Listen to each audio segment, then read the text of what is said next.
دوران عمرہ کیا خواتین چہرے کا پردہ کریں گی یا نہیں کریں گی؟ بھی مسلمان عورت پر چہرے کا پردہ کرنا فرض ہے. سارا جسم غیر محرم سے چھپانا مسلمان عورت پر فرض ہے. یہ کہیں بھی اجازت نہیں ہے کہ اپنا چہرہ یا اپنے ہاتھ یا اپنے پاؤں وہ غیر محرم کے لیے عورت کھول دے. اجازت نہیں ہے اسلام میں.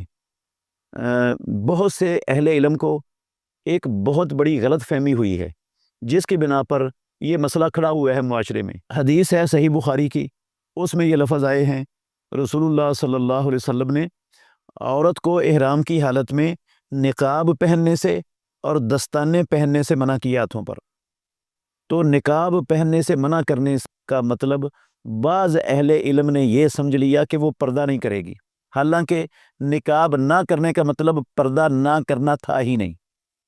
نقاب عربی ڈکشنری کے اندر اس کپڑے کو کہتے ہیں جو چہرے کے ساتھ چپکا لیا جاتا ہے، چہرے کے ساتھ لپٹا ہوا ہوتا ہے، اور پیچھے اس کو خواتین چیپی کے ساتھ یا گرہ دے کر باندھ لیتی ہیں اور وہ چہرے کے ساتھ چپکا رہتا ہے اور آنکھیں اس میں سے کھلی ہوتی ہیں.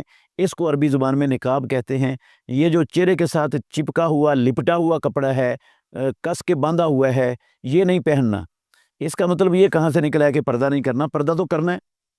حدیث ہے ام المومنین عائشہ صدیقہ رضی اللہ تعالی عنہ کہتی ہیں کہ ہم رسول مکرم صلی اللہ علیہ وسلم کے ساتھ حجۃ الوداع میں تھیں، تو جب ہمارے سامنے کوئی غیر محرم آتا تھا تو ہم میں سے ہر عورت اپنا کپڑا اپنے چہرے پر لٹکا لیتی تھی، چہرے کا پردہ کرتی تھیں. وہ احرام کی حالت میں تھیں اور چہرے کا پردہ کر رہی ہیں. اگر چہرے کا پردہ درست نہ ہوتا تو محمد رسول اللہ صلی اللہ علیہ وسلم کے ساتھ ہیں، ہماری مائیں ہیں امہات المومنین، وہ اپنے چہرے پر پردہ کیوں لٹکاتی؟ اس کا مطلب ہے پردہ نہیں ختم ہوتا. یہ حدیث حسن درجے کی ہے، شواہد کی بنا پر یہ حدیث حسن ہے. ویسے اسماء بنت ابی بکر رضی اللہ عنہا سے بھی ہے یہ عمل کہ وہ حج پر گئی ہیں تو وہ کہتی ہیں کہ ہم اپنے چہرے کو غیر محرم کے سامنے ڈھانپ لیا کرتی تھی، چھپا لیا کرتی تھیں. موطا امام مالک کے اندر ہے، اس کی سند بالکل صحیح ہے. یہ پہلی روایت کا شاہد بھی ہے.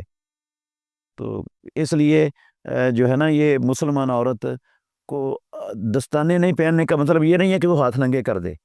وہ اپنی بڑی چادر کے اندر اپنے برقعے کے اندر ہاتھ چھپا کے رکھے گی. ہاں، جو اس نے چہرہ ڈھانپنا ہے نا، وہ سرف سے پلو لٹکا لے، اس کے ساتھ ڈھانپ لے.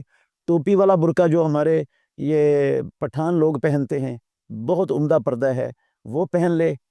اور سامنے لٹکایا ہوا ہو پردہ چہرے پر جو کسا ہوا نہ ہو، چہرے پر کسا ہوا نہ ہو، یا وہ ٹوپی والا برقع پہنا ہوا ہو، یا بڑی چادر کا گھونگھٹ نکالا ہوا ہو جس طرح بڑی عورتیں نکال لیتی ہیں.